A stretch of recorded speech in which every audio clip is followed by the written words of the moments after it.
Nigeria is a country where the lawmakers do not obey the rule of law and they do not obey the court order. So, my people, regarding the suspension of Sen Natasha from the Senate is still making way, both local and international. Even other countries are kind of laughing at Nigeria because of that show of shame in the Senate. So, in this particular video, Barrister Deji gave deep insight about this matter concerning Sen Natasha and Senate President Akpabio, and also he outlined the consequences if the Senate refused to revert this suspension given to Sen Natasha. And also he answered this question that everyone is kind of asking, if truly that the senators have the right to suspend a fellow senator for 6 months. So let me allow you guys to just listen and hear everything that he said in this video. But before then, please, if today is your first time here and you haven't subscribed, please do wait to subscribe, like the video and share it as well. Thank you so much for doing so. Welcome to ChiMercy News TV. Home of entertainment and politics update. Legal experts have called the suspension unconstitutional. From a constitutional perspective, does the Nigerian Senate have the legal authority to suspend a senator for 6 months, especially under the circumstances of alleged procedural violations and a concurrent sexual harassment claim, sir? Well, simply put, simplicity, the Senate does not have the right or the power to suspend a lawmaker who is representing her people from legislative duties at the National Assembly. And this position has been backed by the locus classical case in Speaker of Bauchi State House of Assembly and Honorable Rifkatu Samson Dana. It's a 2017 case wherein the applicant in that matter had approached the court after suspension by the Bauchi State House of Assembly to say, oh, my people have been denied representation. And the court, in its well-considered ruling and judgment, declared that, yes, the Bauchi State House of Assembly does not have the right to suspend the lawmaker, from legislative duty, that doing so will deprive the people of the constituents of the honorable member representation. The Senator Natasha Akpoti Oduagan is a representative of the people of Kogi Central at the National Assembly.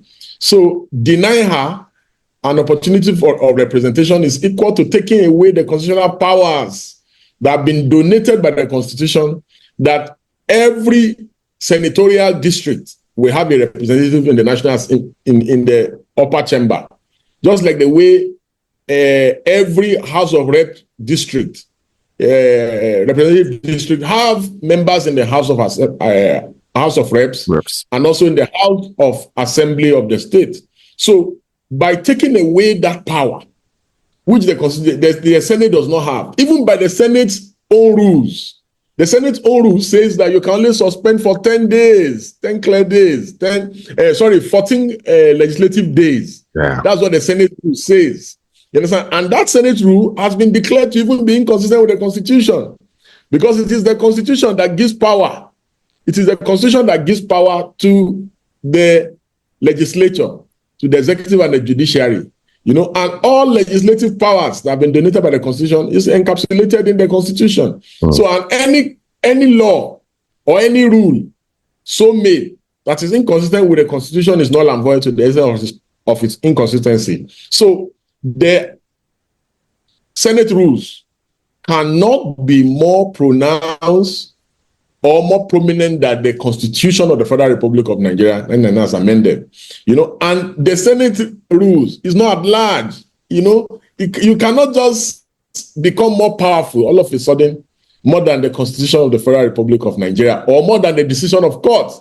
And the most painful aspect of this is that while the Senate Committee on Ethics, was presiding over the suspension debate of Natasha Akpoti, there was already a positive order of court.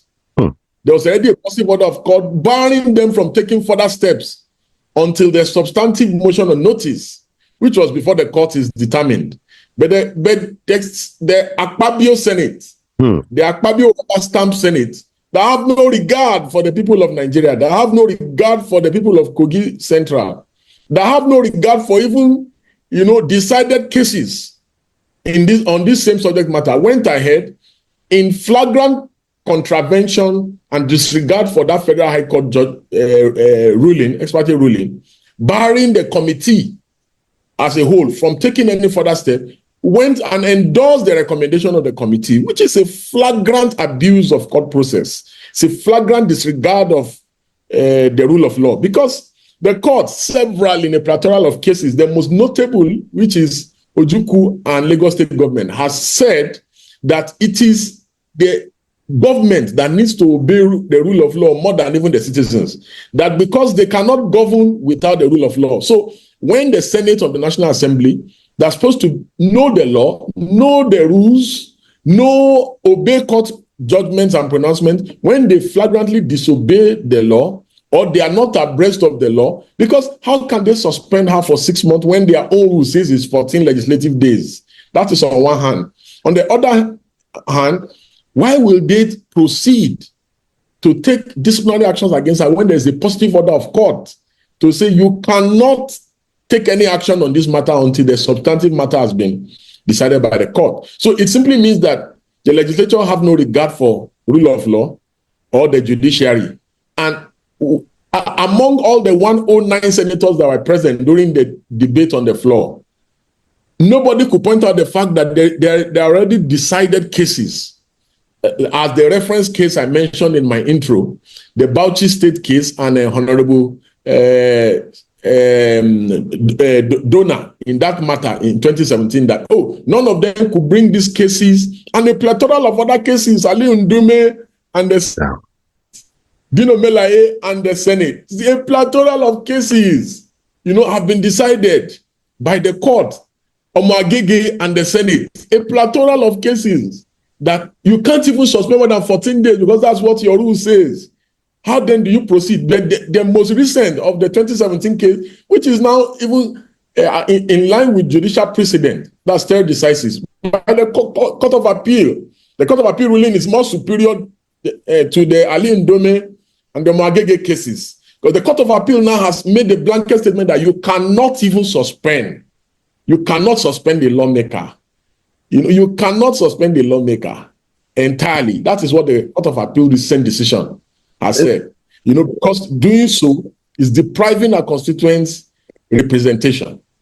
Now, given that Senator Apoti Uduaghan has filed a lawsuit seeking 100 billion naira in damage, what legal avenues are available to her under Nigerian law to challenge her suspension and the dismissal of her petition? Yes, simply put, in my view, I feel that the most important thing is that she must first challenge her suspension. By challenging her suspension, the matter is already before the court. The court is seized of jurisdiction of the matter.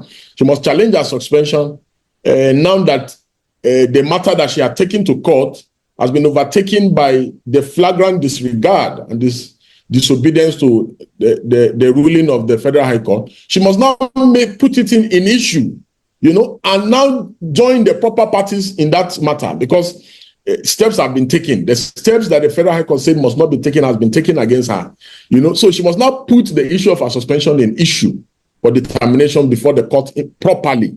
She must now challenge the 6-month suspension vis-a-vis what the House rule says, that it can only be for 14 legislative days. Yeah. Additionally, she must bring about into issue again the 72 hours injunction that was given by the Federal High Court, because that must be an issue that, in clear disregard for the rule of this honorable court that was already seized of jurisdiction, the committee went ahead, deliberated on this matter. That's why the court issued a 72 hours injunction that they must not do so.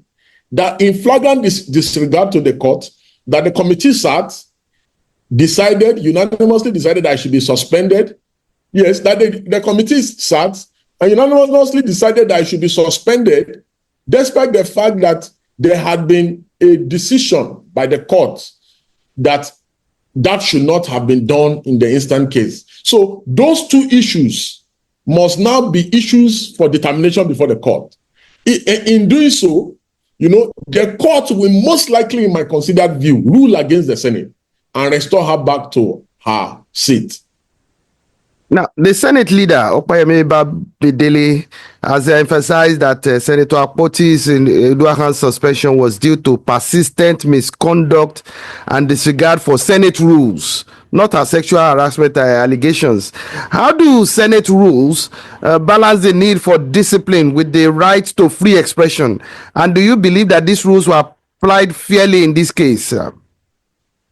This can be synonymous with the Yoruba saying that a witch cried yesterday night and a child died this morning. Who does not know that it was the witch that cried yesterday night that killed the child?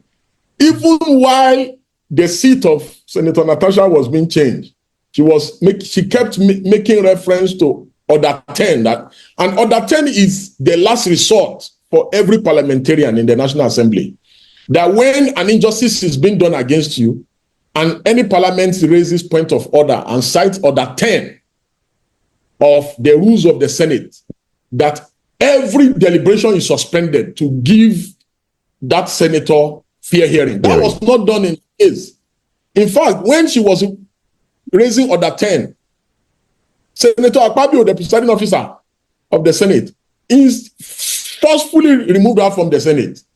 You understand? It simply means that there was no intention to give her fair hearing whatsoever. There was no intention whatsoever to give her fair hearing.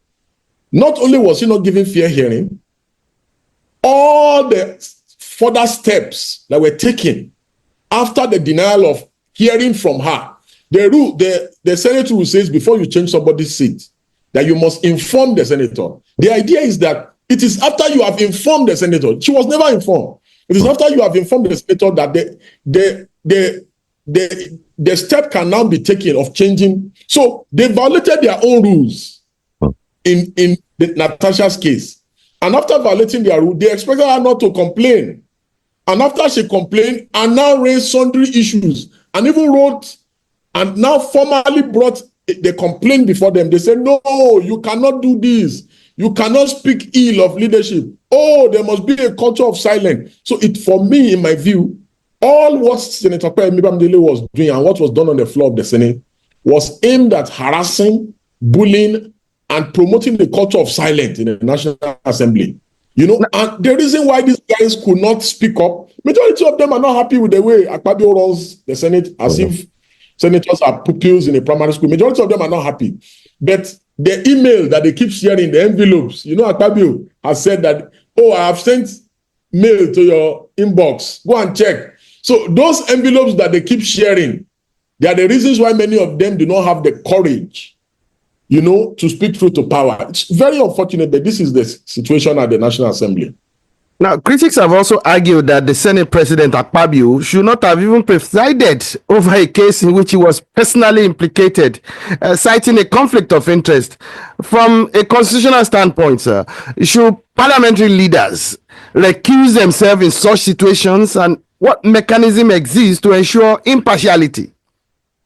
Yes, whenever a complaint has been made against a presiding officer, the right thing, the proper thing, the ethical thing to do is for him to recuse himself and allow the Deputy Senate President preside. This is not the first time such a thing is happening. Saraki did it around 2017 over issues of allegations against him for buying bulletproof cars. He recused himself. He allowed the Deputy Senate President to preside. And they could have still done this, their dirty hatchet job properly. The chairman of the Ethics Committee was on Arise News defending Akpabio and insulting Natasha.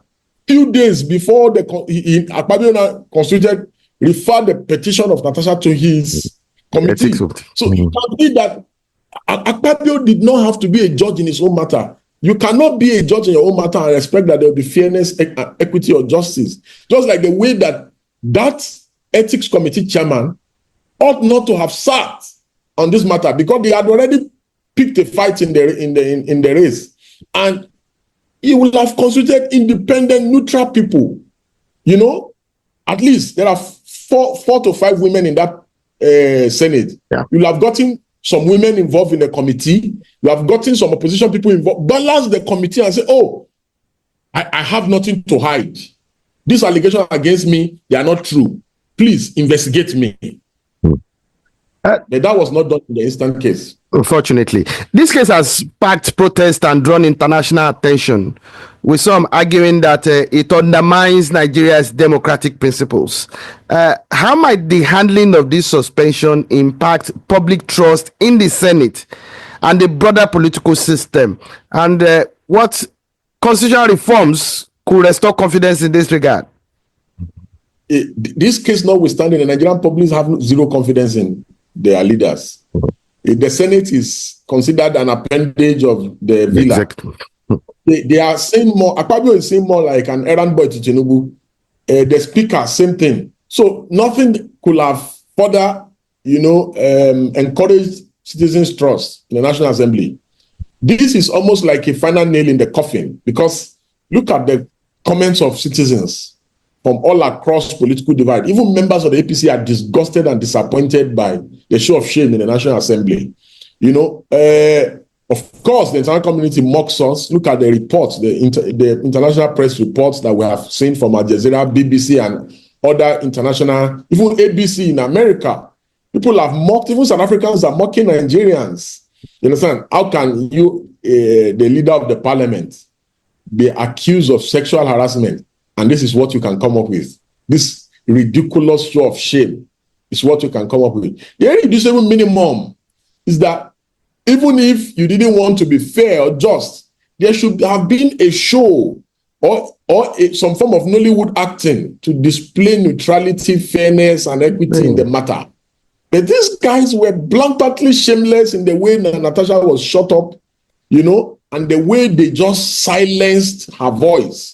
And made a ridicule of the nation at a critical time of International Women's Day. Okay. No shame. And they subsequently went ahead and hired women to protest who did not even have an idea what they were protesting about and saying they are in support of Akpabio.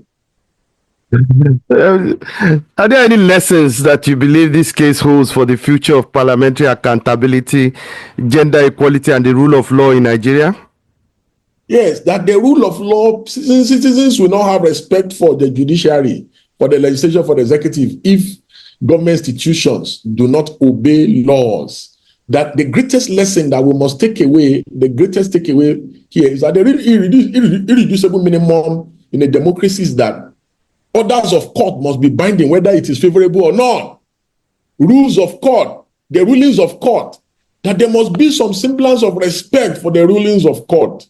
Which is why every sane person, we're not running, we're not in the Tarzan era, we're not in the era of the Hercules, and so the era of the apes, where the strongest prevail.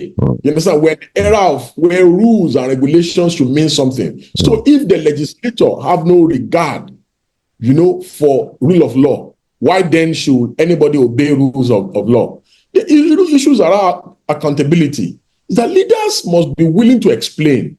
The most painful thing for me is that even if the allegations by Natasha were frivolous, at least allow a committee, a panel, to invite both parties. Allow her to lay forward allegations and bring witnesses or evidence, lead evidence. Allow Akpabio to cross-examine her. Allow Akpabio to defend himself.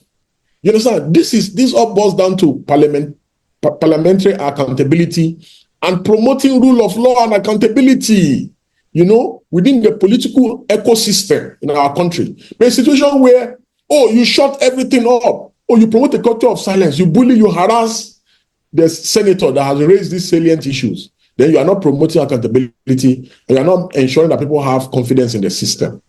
Still on the matter of accountability, there are media reports of Imaswe, that's the chairman of the ethics committee, having been disbarred from the in the United States courts as a lawyer. And questions are being raised that a person in position of power like that, especially one responsible for ethics and privileges in the Senate, should be held to the highest standards of integrity. But would you like to speak to this, please? Yes, please. Very simple. Very, very simple. That the reason why such people can do such hatchet jobs is that these people have nothing to lose. They practically have nothing to lose. These are the kind of people that are recruited to do such jobs. Because if it is a man, I have not read the reports, but if the reports are true, if it is true, then it simply means that yes, that's the reason why such hatchet jobs are given to them in the first place. Because it's just unheard of that you will not give people, not give people the right to defend themselves. You will not allow fair hearing. You will not even entertain the idea of transparency, of accountability. No matter how you try to pretend about it, these guys are not pretending whatsoever. And the reason why, in response to this issue, why I said the National Assembly, particularly the Senate in this instant case, have been most disrespectful to our Constitution, most disrespectful to our courts, is that Section 287 of the Constitution of Nigeria, as amended, says all decisions of courts, whether it be Supreme Court, Court of Appeal, the High Court, the Federal High Court, the NIC, all the courts, that all decisions of courts in Nigeria are binding on all persons and institutions. The National Assembly as an institution is binded by decision of the Federal High Court. That to have disregarded the 72 hours injunction restraining the National Assembly, restraining the Ethics Committee from entertaining that matter is a clear violation and abuse of our Constitution. The National Assembly has desecrated our Constitution and the courts and have no regard for the courts. And that is why Nigerians should not have any regard for them. Welcome to ChiMercy News TV.